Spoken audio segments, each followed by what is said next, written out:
who has joined us on 10-11 Morning, Kate Jackson, Sabrina, and Charlie's Angels. But she has done some little jewels of things.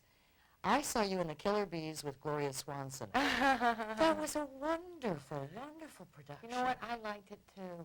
I did like it too. I saw it recently. I looked at it. I have it on tape, and I looked at it at home. I really did like it. The hat. Oh, the hat. And all the bees coming around. Those were fun. They were bees on strings on bee poles. We had men running behind us with these bee poles. Oh, they were real bees, though. Some of them were real bees, yeah, and some of them, though, just right in front of the lens of the camera weren't. But, oh, yes, there were a great many real bees whose stingers had very carefully been taken out one by one. Yes. We hoped. Yes. They had gotten all of them.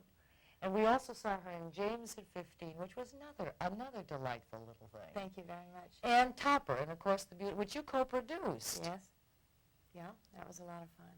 Now, she took some risks in Charlie's Angels, of course, but let's say calculated risks, because we knew that you were always going to win.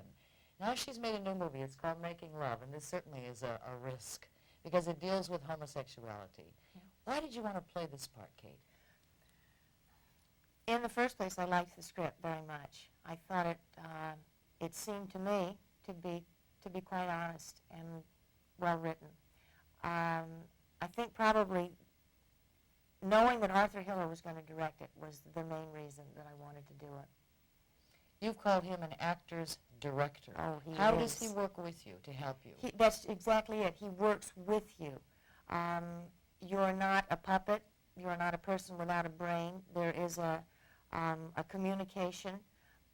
He trusts his actors. Once he's cast the roles, he trusts his actors, and you trust him as well. So there's a real exchange, and it's really a collaboration. He gives you the space around yourself to give a performance. The last scene I'm thinking about, when Zach is leaving, you are now safely married and have a baby, but we can still feel that you still want him, that you still care about him a great deal. What would the director do to communicate with you, to translate that, transmit that message?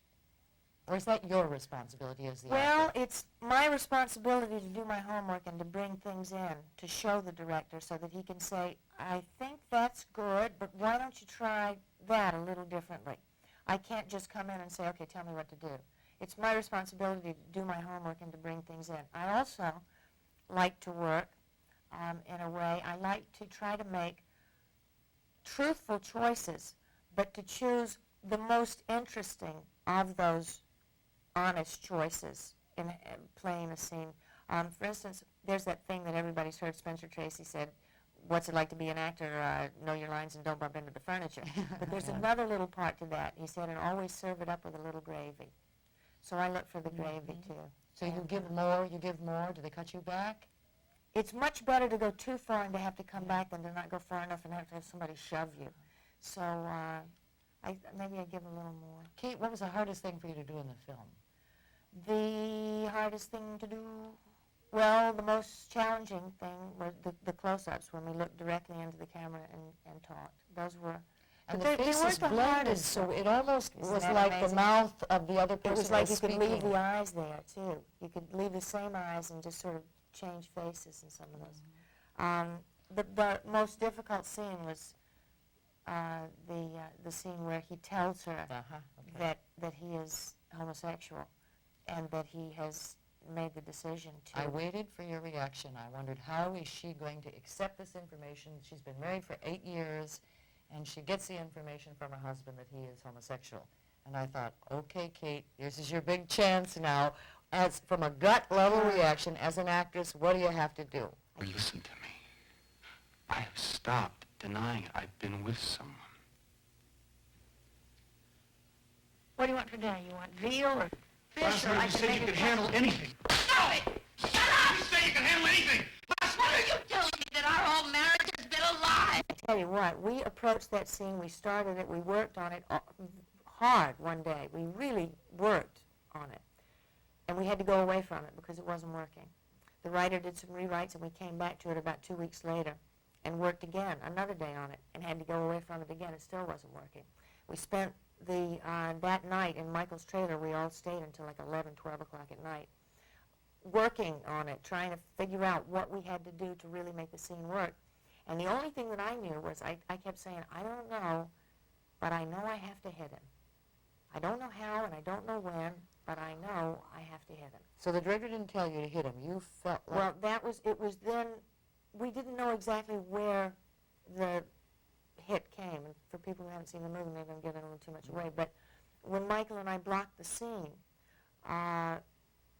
he reached out to touch my shoulder, and it just triggered something. And I, in the rehearsal, didn't do it, but I went like that, and I said, well, I think that's where the hit is. And then we got it. All the anger and the frustration and the humiliation had to come out somehow. So many emotions, you know, so many things, so many different emotions that at one point you've been hurt and you strike back. And that's a terrible thing to hit another human being, so especially someone you love. It's a very difficult subject to deal with. Many people are emotionally involved in the subject of homosexuality. I hope you will see the movie and make a decision for yourself. That's exactly right. Make a decision for yourself. Thank you, Kate. Thank you. Kate Jackson, of course, here on 10/11 Morning as we continue.